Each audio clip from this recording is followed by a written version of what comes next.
Hello everyone, मैं Arvind general classes में आपका स्वागत करता हूं और इस वीडियो में आपसे बात करूंगा CSIR नेट के बारे में, JRF के बारे में और PhD के बारे में। आपके रेगुलर कमेंट आ रहे हैं कि सर PhD के ऊपर वीडियो बनाओ, नेट JRF क्या होता है इसके ऊपर वीडियो बनाओ। तो भाई नेट JRF और यहाँ पर जो है PhD के बारे में बताने वाला हूँ इस वीडियो के अंदर। क्या क्वालिफिकेशन होती है, एज लिमिट क्या होती है, एग्जाम पैटर्न क्या होता है, इसका एग्जाम कौन कंडक्ट करवाता है और कौन कौन इसका एग्जाम दे सकता है, कैसे तैयारी करें, ये सारी बात इस वीडियो के अंदर मैं बताने वाला हूँ। तो पैसेंस बना के वीडियो का अंत तक देखना है। जिसने अब तक चैनल को सब्सक्राइब नहीं किया गाइस, वो चैनल को सब्सक्राइब करें, बेल आइकन को प्रेस करें, इससे आने वाली सभी वीडियो की नोटिफिकेशन आप तक पहुंच जाए। वीडियो स्टार्ट करूं उससे पहले मैं आपको बताना चाहता हूं, अगर आप तैयारी कर रहे हैं किसी भी एंट्रेंस की, जैसे नेट JRF हो गया, इसके अलावा कोई भी कॉम्पिटिशन एग्जाम हो गया, SSC, बैंक, रेलवे, तो आप जो है अनअकैडमी से तैयारी कर सकते हैं। अनअकैडमी भारत का नंबर 1 लर्निंग ऐप है जिस पर मैं भी पढ़ा रहा हूं। मैं SSC कैटेगरी के अंदर पढ़ा रहा हूं और वहां पर रेगुलर मेरी क्लास हो रही है सुबह 8 बजे, फिर 11 बजे और शाम को 8 बजे। अभी 11 बजे मेरी क्लास है जनरल साइंस की, जिसमें मैं इंपॉर्टेंट MCQs करवाने वाला हूं। आप क्लास ज्वाइन हो सकते हैं, क्लास बिल्कुल फ्री है।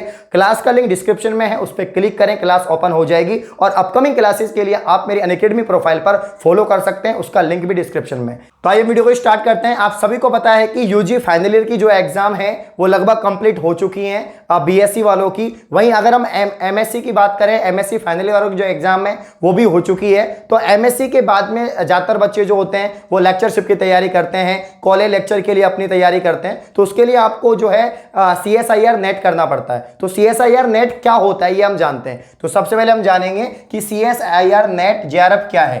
CSIR की अगर हम बात करें, council of scientific industrial research, इसकी फुल फॉर्म होती है। देखो वैसे तो नेट आर्ट्स वाले भी कर सकते हैं और साइंस वाले भी कर सकते हैं, लेकिन यहां पर साइंस के लिए जो कंडक्ट होते हैं, ओनली साइंस सब्जेक्ट के लिए जो नेट JRF कंडक्ट करवाता है वो CSIR करवाता है। अगर आप आर्ट्स स्ट्रीम के स्टूडेंट हैं तो आपका जो नेट JRF है वो UG से कंडक्ट करवाएगा, यूनिवर्सिटी ग्रांट कमीशन। तो अब हम बात करते हैं CSIR नेट आप सभी को पता है नेशनल एलिजिबिलिटी टेस्ट होता है। JRF का मतलब है जूनियर रिसर्च फेलोशिप। ये एक फेलोशिप होती है जो रिसर्च करने वाले जो स्टूडेंट होते हैं, PhD करने वाले जो स्टूडेंट होते हैं उनको मिलती है। तो यहां पर सबसे पहले हम बात करेंगे कि ये जो एग्जाम है CSIR नेट JRF, ये कौन कंडक्ट करवाता है। तो ये NTA कंडक्ट करवाता है, क्योंकि ये ऑनलाइन होती है। तो जब से ये एग्जाम ऑनलाइन हुई है तब से इसको NTA कंडक्ट करवाता है। NTA मतलब नेशनल टेस्टिंग एजेंसी। अब हम बात करते हैं कि भाई ये एग्जाम कैसे होता है। तो ऑनलाइन एग्जाम होता है, ऑनलाइन होता है इसीलिए इसको NTA करवाता है। इसके अलावा हर 1 साल के अंदर 2 बार होता है, यानी हर 6 मंथ में होता है। और एक बार जून में इसकी एग्जाम होती है, एक बार दिसंबर में। पिछले 1-1.5 साल से लगातार थोड़ा मतलब इसका गड़बड़ चल रहा है मामला। वो इसलिए चल रहा है क्योंकि आप सभी को पता है कोविड-19 के चलते एग्जाम नहीं हो पाई है समय पर। लेकिन इसका नियम यही है कि हर साल 2 बार इसकी एग्जाम होती है, एक जून में होती है, एक दिसंबर में होती है। अब हम बात करें एज रिलैक्सेशन की, भाई एज के बारे में, एज मिनिमम कितनी होनी चाहिए, मैक्सिमम कितनी होनी चाहिए, छूट कितनी है। तो भाई हम नेट की बात करें तो नेट में मिनिमम 19 साल होना चाहिए और अपर लिमिट बिल्कुल नहीं है। इसमें आप कितने भी साल के हो, आप 40 के हैं, 45 के हैं, 50 के, आप नेट कर सकते हो, ठीक है। लेकिन JRF के लिए यानी जूनियर रिसर्च फेलोशिप के लिए मिनिमम आपकी 19 और मैक्सिमम आपकी 28। तो यहां पर जनरल की जो है 28, बाकी की जो कैटेगरी है SC, ST, OBC, इनको थोड़ा रिलैक्सेशन मिला हुआ है, 5 साल की, 3 साल की छूट मिली हुई है। तो यहां पर इसमें एज लिमिट होती है। बाकी नेट तो कोई भी कर सकता है, किसी भी एज का जो है कोई भी व्यक्ति कर सकता है, किसी भी एज का। तो यहां पर हम क्वालिफिकेशन की बात करें, PG होना चाहिए, पोस्ट ग्रेजुएशन। अगर आपने MSc की है, पोस्ट ग्रेजुएशन की है, तो ही आप जो है यहां पर CSIR नेट कर पाएंगे। अब यहां पर जो है साइंस मैंने क्यों लिखा है, क्योंकि मैंने आपसे कहा था CSIR नेट होता है ओनली साइंस वालों के लिए, और जो UGC नेट होता है वो आर्ट्स वालों के लिए होता है। अगर आप चाहते हो कि मैं UGC नेट पर वीडियो बनाऊं तो वो अलग से बना दूंगा। ये वाली वीडियो साइंस वाले विद्यार्थियों के लिए है, क्योंकि मैं भी साइंस स्ट्रीम से हूं, मैंने भी MSc की है साइंस से, तो मैं यहां पर आपको बता रहा हूं। तो PG in science with 55%, minimum 55% आपके पोस्ट ग्रेजुएशन में यानी MSc में आपकी परसेंटेज होनी चाहिए। अगर आपकी 55% नहीं है तो आप इसके लिए जो है फॉर्म नहीं भर सकते, एग्जाम नहीं दे सकते। तो नेट JRF के लिए मिनिमम आपकी 55% होनी चाहिए। सिलेबस की अगर हम बात करें, भाई सिलेबस या पैटर्न की बात करें तो आप सभी को पता है, अगर आपने MSc जो है साइंस सब्जेक्ट से की है, केमिस्ट्री से, फिजिक्स से, बॉटनी से, जूलॉजी से, तो आप जो है आगे जाके नेट JRF कर सकते हैं, ठीक है। अब भाई इसके पैटर्न की अगर हम बात करें उससे पहले मैं इसकी सब्जेक्ट बता देता हूं, कौन कौन सी सब्जेक्ट इसके अंदर होती हैं। Chemical science, life science, math science, physical science और भी काफ़ी सारी सब्जेक्ट होती हैं।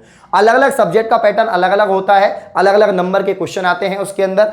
यहां पर मैं जो आपको समझाने वाला हूं पैटर्न, वो केमिस्ट्री सब्जेक्ट का समझाने वाला हूं। तो आप आगे जाके केमिस्ट्री सब्जेक्ट से एमएससी करना चाहते हैं तो यहां पर मैं आपको समझा रहा हूं। तो यहां पर सिंगल पेपर होता है, 3 पार्ट होते हैं इसके। पहला जो पार्ट होता है उसमें मैथ और रीजनिंग के क्वेश्चन आते हैं, 2-2 नंबर के, 2-2 नंबर के क्वेश्चन होते हैं मैथ्स और रीजनिंग के।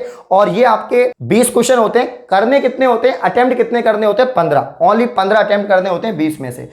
यहां पर पार्ट 2 की बात करें, पार्ट बी की बात करें यहां पर, तो यहां पर आपके सब्जेक्ट में से क्वेश्चन आते हैं, फ्रॉम सब्जेक्ट, यानी आपकी जो सब्जेक्ट है जिससे आप नेट जेआरएफ कर रहे हैं, जिससे आपने एमएससी की है, आगे जाके आप नेट जेआरएफ क्वालिफाई करना चाहते हैं, आपने फॉर्म जिस सब्जेक्ट से लगाया है उस सब्जेक्ट के आपके जो यहाँ पर क्वेश्चन है वो 40 क्वेश्चन आएंगे, 35 नंबर के आपको अटेम्प्ट करने होंगे। तो ये केमिस्ट्री का यहाँ पर मैंने पैटर्न बता रहा हूँ कि केमिस्ट्री के सब्जेक्ट में 40 क्वेश्चन आएंगे बी पार्ट के अंदर, जिसमें से आपको 35 अटेम्प्ट करने हैं।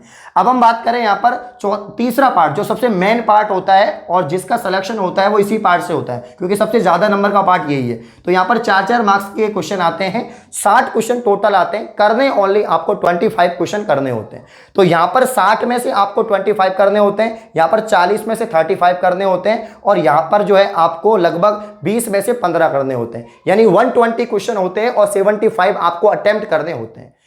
ठीक है, अब हम बात करते हैं यहां पर कि एक बात और समझाना चाहूंगा कि CSIR नेट के बाद में आप जो है PhD भी कर सकते हैं, और इसके अलावा जो है आप लेक्चरशिप में भी जा सकते हैं। अब भाई JRF क्या होता है, जूनियर रिसर्च फेलोशिप।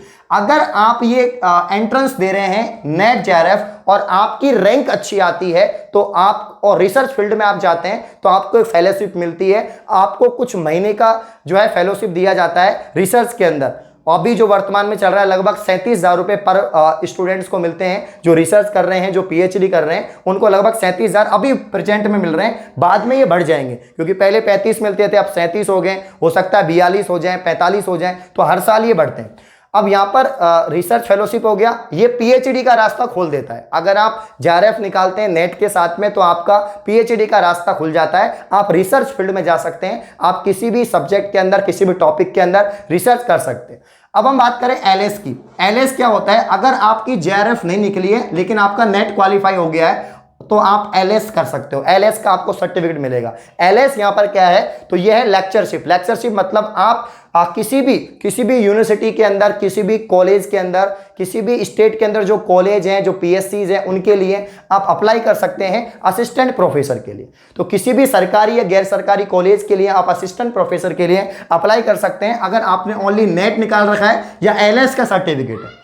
अगर JRF का सर्टिफिकेट है तो आप PhD भी कर सकते हैं। जरूरी नहीं है कि PhD JRF वाला ही करे, ऐसा भी कोई जरूरी नहीं है, सिर्फ नेट वाला भी कर सकता है, लेकिन उसको फिर JRF नहीं मिलेगी, उसको कोई अनुदान नहीं मिलेगा, उसको कोई सहायता नहीं मिलेगी। तो यहां पर जो है अगर आपकी JRF निकलती है तो PhD आपको करनी चाहिए। और ये कब तक मिलती है, जब तक आपका PhD का ड्यूरेशन है, चाहे आपकी PhD 4 साल की हो, 5 साल की हो, जब तक आप PhD करेंगे जब तक आपको JRF मिलेगी। तो यहां पर जो टॉप रैंकर होते हैं नेट के अंदर उन्हीं को JRF मिलती है, इसकी अलग से कट ऑफ निकलती है, नेट की अलग से निकलती है। बाकी जिसने नेट क्वालिफाई कर रखा है उसको LS का सर्टिफिकेट मिल जाता है और वो किसी भी सरकारी कॉलेज के अंदर या प्राइवेट कॉलेज के अंदर असिस्टेंट प्रोफेसर के लिए अप्लाई कर सकता है। तो ये उसकी एलिजिबिलिटी हो गई है। तो यहां पर जो है अब PhD के बारे में काफी बच्चे बोलते हैं सर PhD क्या होती है, PhD कैसे करें। तो भाई PhD करने के लिए जरूरी नहीं है कि आपके पास JRF हो, नेट क्लियर हो, ऐसा कोई जरूरी नहीं है। अगर आपने MSc कर रखी है और आप PhD करना चाहते हैं, रिसर्च फील्ड में जाना चाहते हैं तो आप कर सकते हैं, बट उसका थोड़ा फीस आपको पता है बहुत ज्यादा फीस लगता है, बहुत ज्यादा खर्चा लगता है रिसर्च में, तो आपको ही उसका फीस का वहन करना होगा। लेकिन अगर आप JRF निकालते हैं तो सरकार आपको खर्चा देगी PhD करने के लिए। तो ये कुछ डिटेल है जो मैंने आपको बता दी है CSIR नेट JRF के बारे में। और इसके अलावा आप चाहते हैं कि मैं आर्ट्स वाले स्टूडेंट के लिए वीडियो बनाऊं, UGC नेट के ऊपर बनाऊं कि उसकी एग्जाम कब होती है, उसका क्वालिफिकेशन क्या है, तो वो सारी मैं अलग से वीडियो बना दूंगा। तो अगर ये वीडियो आपको अच्छी लगी, वीडियो लाइक करें, कमेंट करें, शेयर करें। धन्यवाद।